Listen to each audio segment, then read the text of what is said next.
Hello, तो आज हम उन चीज़ों के बारे में बात करने वाले हैं जो जिनकी वजह से हमारे लॉसेस होते हैं, ठीक है? तो मैं वो बस मेन चीज़ें बताने वाली हूँ। मेन मतलब मुझे लगता है अभी तक मुझे ये मेरा थोड़ा बहुत एक्सपीरियंस कहो या फिर मेरी खुद की समझ कहो, जो भी वो है। आगे चलकर अगर मुझे कुछ और नया पता चलता है तो मैं ज़रूर शेयर करूँगी, लेकिन ये फ़िलहाल मुझे लगता है वही चीज़ें मैं बताने वाली हूँ, ठीक है? तो पहला रीज़न तो सबको पता ही है। शायद कुछ लोग हँसेंगे भी कि क्या ही बता दिया है, क्योंकि ये चीज़ सबको पता है, लेकिन मैं फिर भी बता रही हूँ कि ऐड कर रही हूँ उस चीज़ को यहाँ पे। तो पहला रीज़न तो है भाई एक्यूरेसी। तुम्हारी देखो 50% तो एक्यूरेसी होनी चाहिए। अगर तुम 10 ट्रेड ले रहे हो तो उसमें से 5 ट्रेड्स विन होने चाहिए। 5 ले रहे हो तो उसमें से एटलीस्ट 2 ट्रेड्स विन होने चाहिए, ठीक है? अगर तुम्हारी एक्यूरेसी सही नहीं है तो फिर तुम्हें कैपिटल बड़ा लगेगा, मतलब बड़ा होना चाहिए आपका कैपिटल अगर आपकी एक्यूरेसी सही नहीं है। और लेकिन इतना ही काफ़ी नहीं है, ठीक है? तो इसलिए मैं बता रही हूँ कि एक्यूरेसी, पहले तो आपकी एक्यूरेसी सही होनी चाहिए। डायरेक्ट लाइव अकाउंट में जाके ट्रेड करना सही नहीं है अगर आपकी एक्यूरेसी बहुत ठीक ठाक नहीं है। एटलीस्ट 50% आपकी एक्यूरेसी होनी चाहिए, वरना आपको लॉसेस तो होने ही होने हैं। दूसरा रीज़न है सेल्फ़ अवेयरनेस।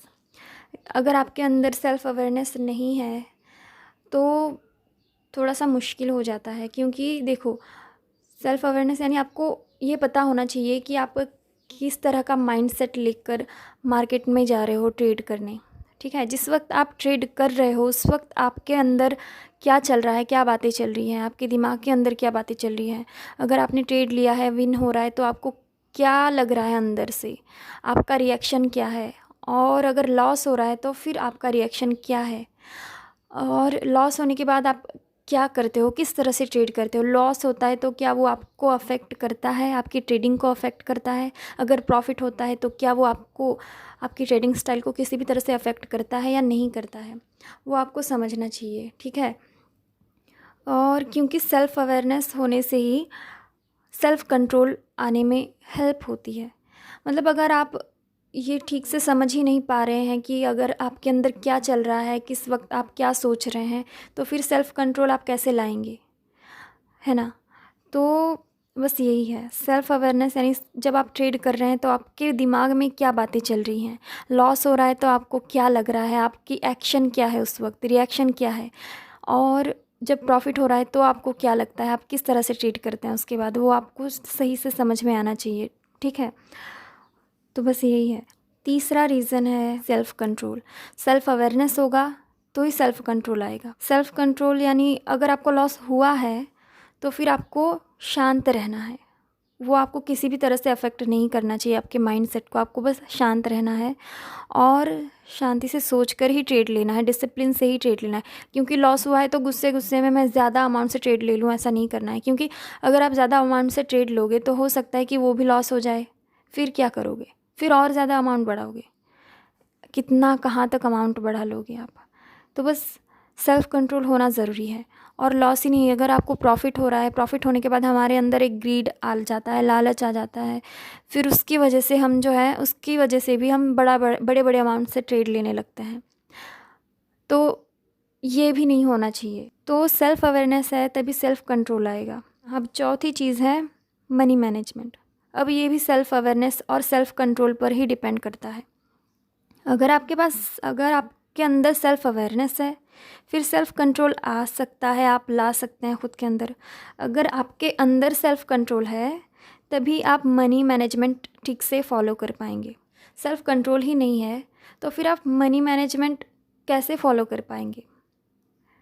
अगर आपके पास मनी मैनेजमेंट के लिए कुछ, मतलब जर्नल वगैरह भी है, कोई एक्सेल शीट वगैरह भी है, तब भी आप उसको फॉलो नहीं करेंगे। वो है भी आपके सामने पड़ा, लेकिन आप तब भी उसको फॉलो नहीं करेंगे अगर आपके अंदर सेल्फ़ कंट्रोल नहीं है तो इसलिए ये चीज़ बहुत ज़्यादा ज़रूरी है, सेल्फ़ अवेयरनेस और सेल्फ़ कंट्रोल।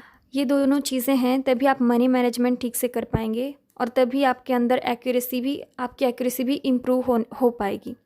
अब मैं एक्यूरेसी का इसके साथ जोड़ के आपको बताऊंगी कि वो कैसे एक्यूरेसी को अफेक्ट करता है, लेकिन अभी रहने दो, उसको बाद में बताऊंगी। आखिरी और पांचवा रीज़न है वो फीलिंग जो हमारे अंदर तब आती है जब हमें लॉस होता है।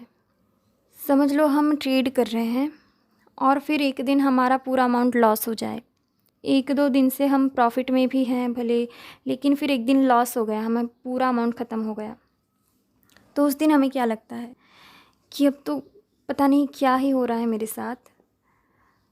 इतनी बार ट्राई किया लेकिन तब भी लॉसेस पे लॉसेस ही हो रहे हैं।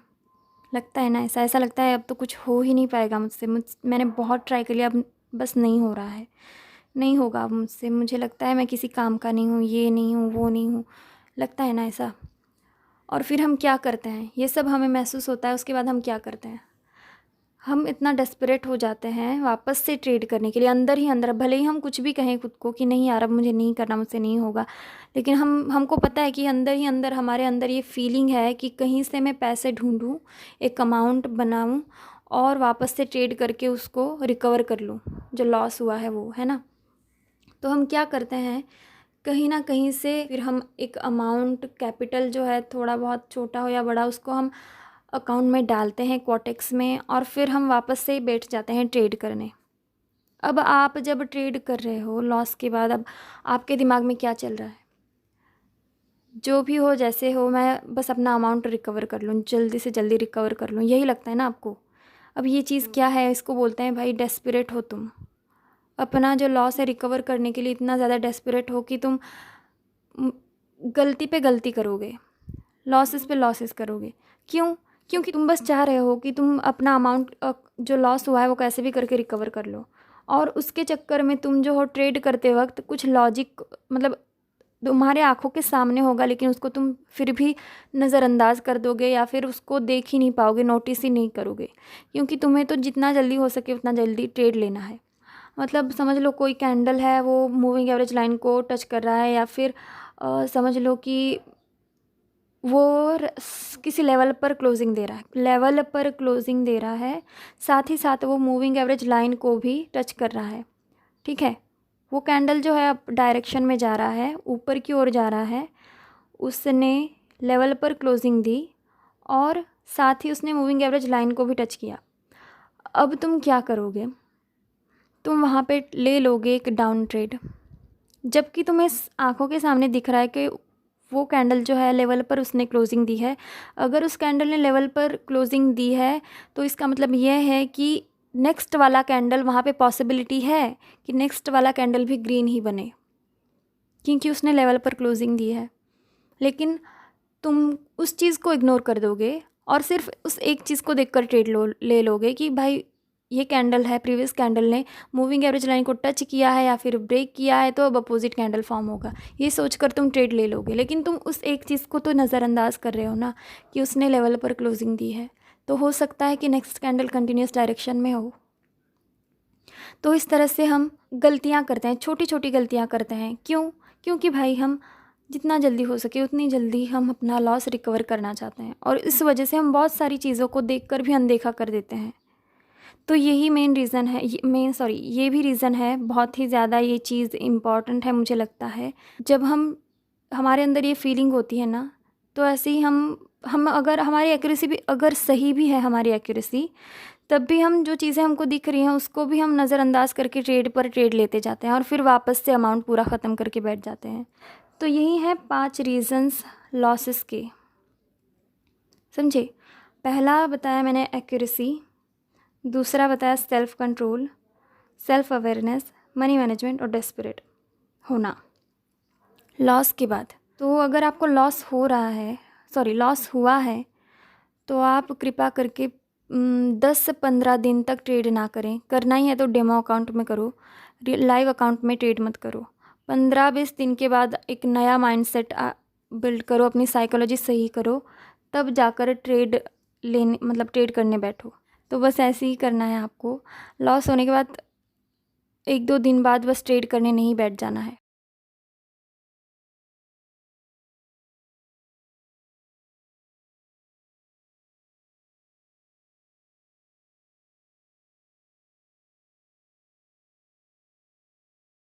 ठीक है, आज के लिए बस इतना ही। मिलता है नेक्स्ट वीडियो में, बाय।